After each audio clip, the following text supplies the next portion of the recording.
interested in a deeper kind of metaphysical aspect of activism that moves from the inside out, and that can be as powerful in what you don't say and in your silence as in what you do say, and that there's a real subtle edge and work with how we perceive ourselves, or our intention of ourselves as activists. My family history goes back here in the Northwest 5 generations, and I have a really strong sense of the integrity of activism that comes from my own family background. I have wonderful role models around activism, and I feel that I'm really attracted to the activism in the Olympia community, that it's very sophisticated, and we have a really engaged and subtle form of activism that that people embody, so that it's really a part of people's everyday lives through how we think about our energy and our food.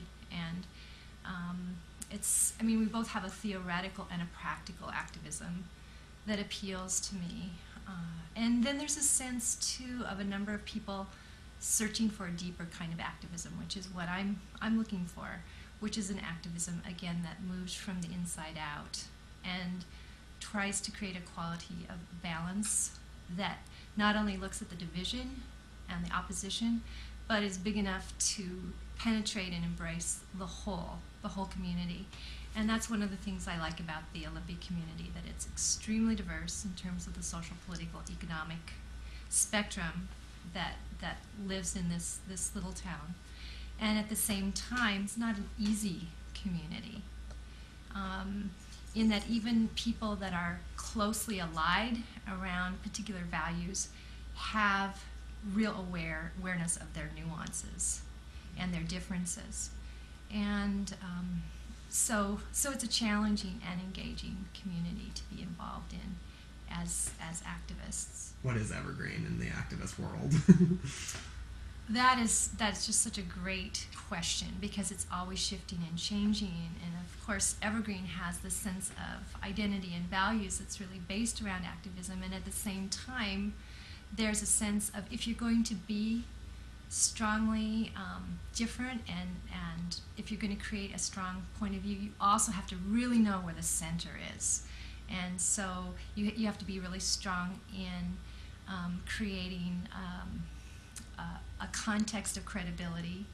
And there have been a lot of alternative institutions that have come and gone, and Evergreen has survived because of the quality of people and their ability to be as central to the heart of our understanding, and have a real sense of mainstream core values, and at the same time be able to shift the energy to a new level and to a new dimension, or to a new awareness.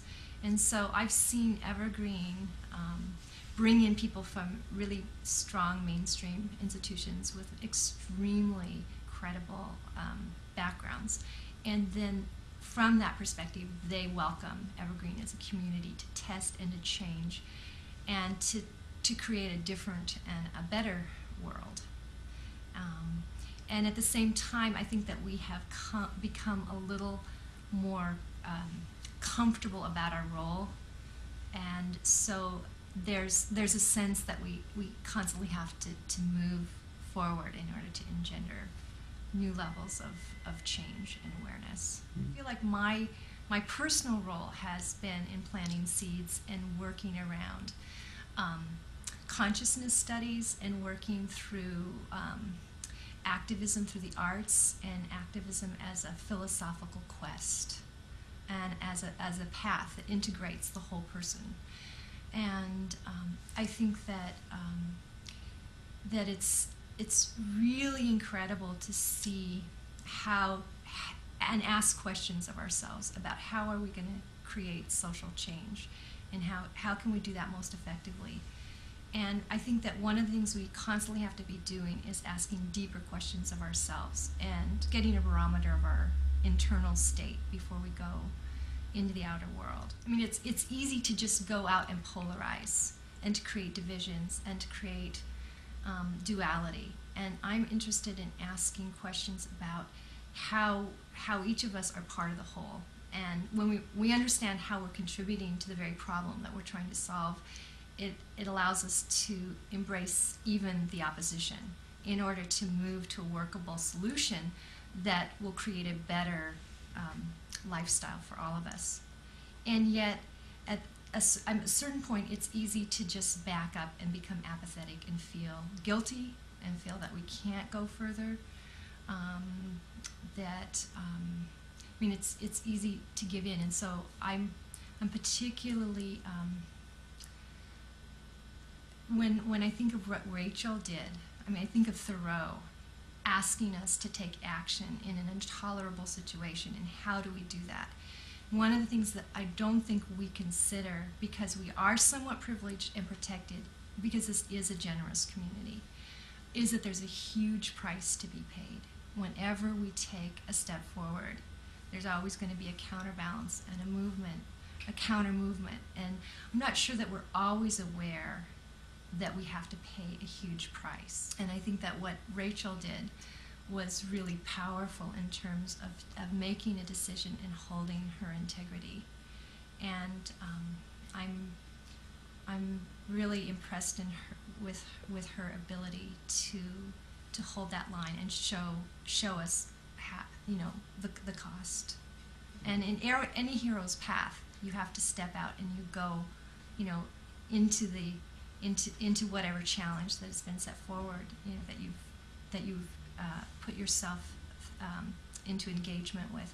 And when we engage, there's so many layers and levels, and we can become the opposition at the very time that we're overcoming the opposition. And I think that what her example has been so powerful, and that it's set a standard to remind us of the real cost and the resonance and the brilliance that someone is willing to take, who's willing to take that level, that stand. In our class, the Heroes of the Heart, we looked at different layers of the calling, the hero's calling, and it could be, a great calling where you take on, a particular role and you constellate an archetypal pattern that resonates with many other people in your community, and you can become an icon or be part of an iconic way of thinking, or just in your everyday life, you can see where just the act of coming to terms with the challenges of life are a hero's adventure. And one of the things that I think happens around this sense of dualism or duality is that we trigger very often each other's wounds, and it's very easy to be caught up in our own wound and anger and rage. And when we do that, we're always polarizing. We're polarizing layers within ourselves, and we're also polarizing the opposition. And we can continue to hurt each other and fall back and forth into blame and into the wound, instead of finding a place within ourselves that we can, and we get comfortable with having been a victim of a particular situation or a circumstance, instead of finding the place in it where that wound allows us recognition of where either we need to grow personally or the growth edge of our culture is happening. Sean Kane, in The Wisdom of the Myth Tellers, talks about these boundaries. Boundaries are these energetic borderlands where change can take place. So I think it's really important to have boundaries in opposition, and we come to a sense of who we are and who our identity is, whether we're engaged with a lover or a friend or with the opposition. We create boundaries and resonance, and we understand through opposition and through boundaries who we are. But at some point, when we hit the wound, it's like rubbing salt in the wound. And when we react out of pain, it tends to be kind of a cycle of pain giving and receiving, and we tend to relish that place. And I think that we can recognize that in ourselves, but then we also have to move beyond that if we're going to move from blame and duality and categorizing people as friend or foe. If we move from that into actually transforming a situation that does need to be looked at, and that what's the real intention for our activism. And what do we really want to get even with that other person and just like, blow them off the face of the earth? Or do we really want to transform the situation? And I don't think that if we're working for peace, we can find the way towards a peaceful world through strategies of war and through strategies of annihilation. And even when we are brave enough to stand up to the technological or the war machine that can mow us down, I think that we have to be bigger than those powers and those forces and those processes. And we have to understand the price that we're going to pay if we stand for what we believe. And we have to be willing, without becoming victims of that energy and of that process. So we have to be available to all the possible outcomes, and even a higher outcome, which is the transformation of the situation to a higher level.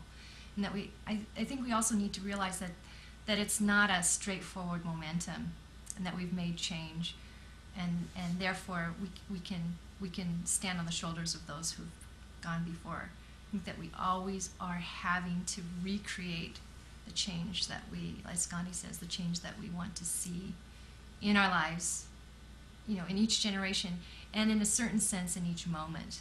Because the moment we give in to our resentment and our hostility and our hatred, instead of realizing that we chose to put ourselves in this place out of integrity, then at that moment we lose our ground. And it's okay to lose your ground. It's okay not to hold that space, but we should at least be aware of it so that we don't fall into the blame and the pain of the opposition.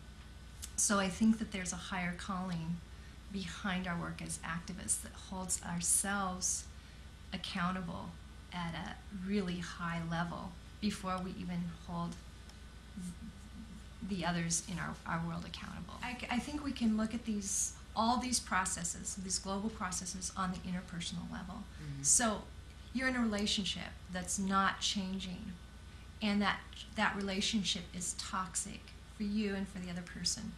And one or the other of you, or both at the same time, can get swallowed up in blaming and in pain and in resentment. So how are you going to move that situation forward?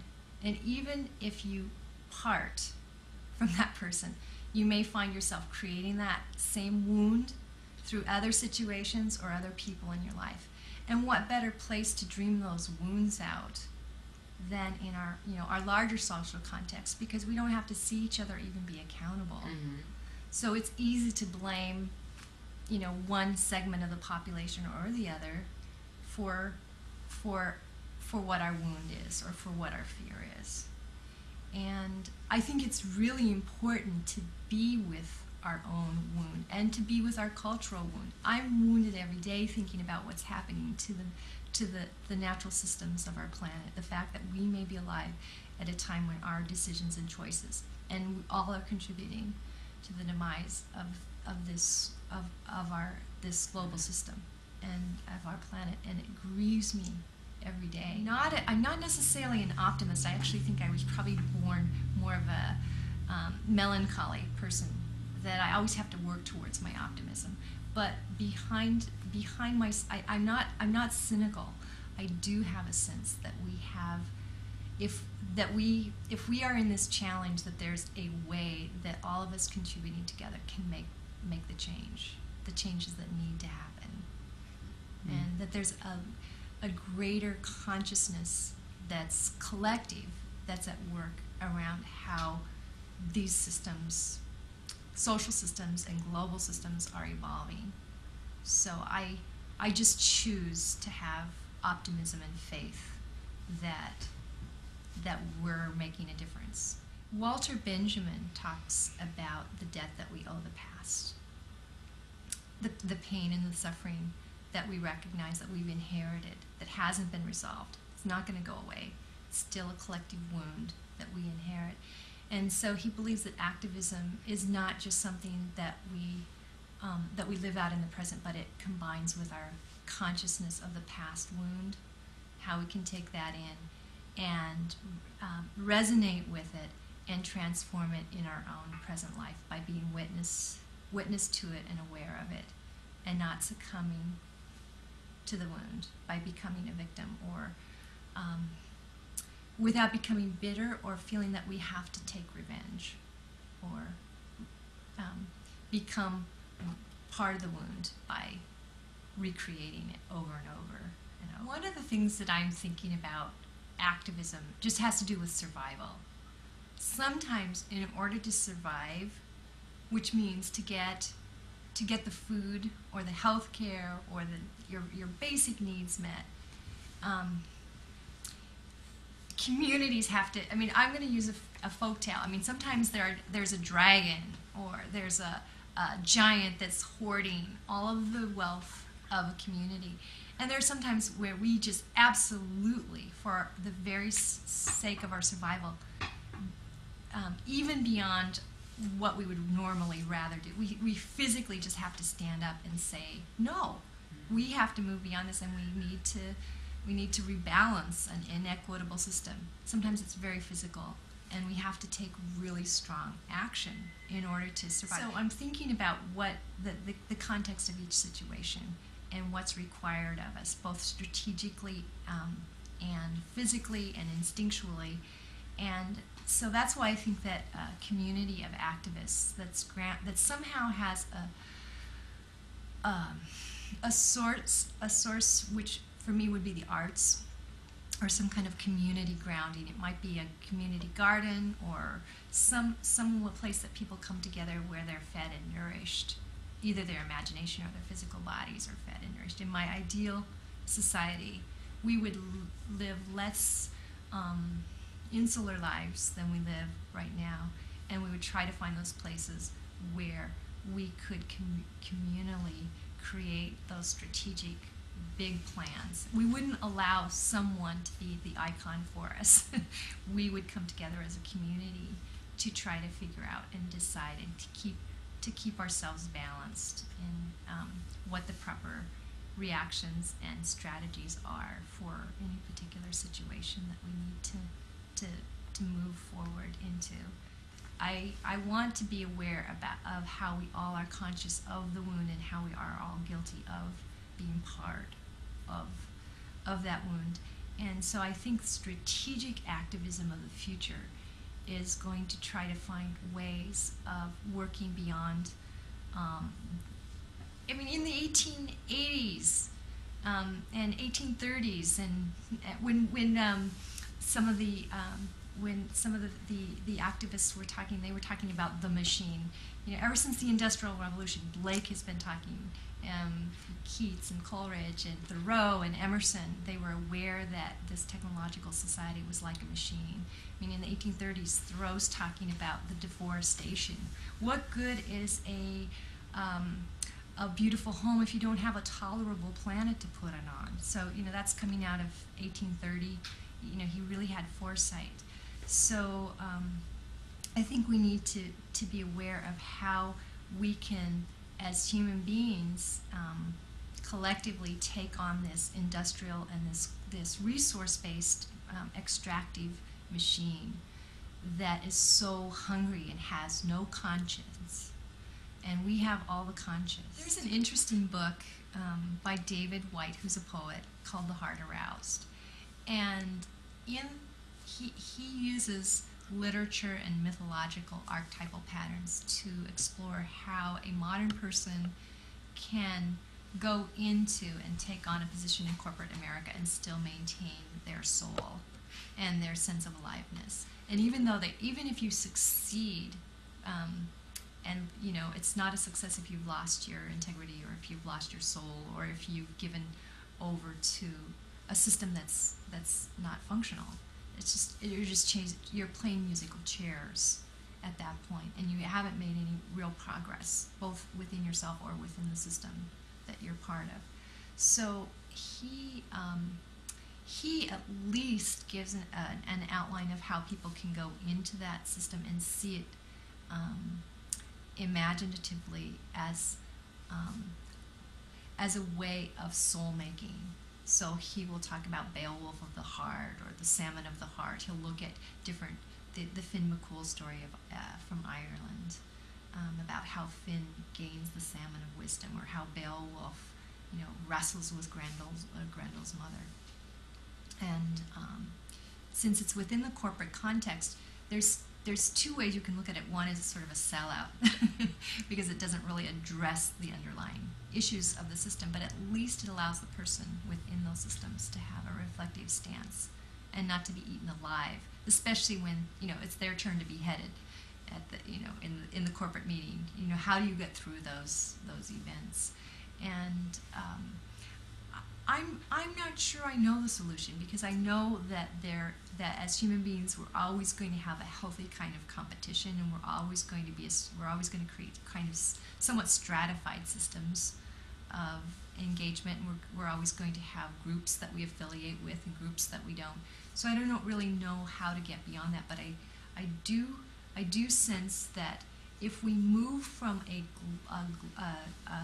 society that's dominated by nation states and global corporations that are extractive in nature, if we can move from that to a society that's based on sustainable communities, and it's still a global society, so we're working as a world system, but we're based on global sustainable kinds of exchange, that would be a real shift, and it wouldn't be one that we would look forward to, because we'd have to give up a lot in order to get there. At the same time, the quality of our life would be so much richer and so much higher than just importing all kinds of goods and then shipping out our trash, and breaking our bank at the same time. And really, we're living in an unsustainable system right now. So the system that I envision, that I could be hopeful for, would change all those dynamics at a really deep level.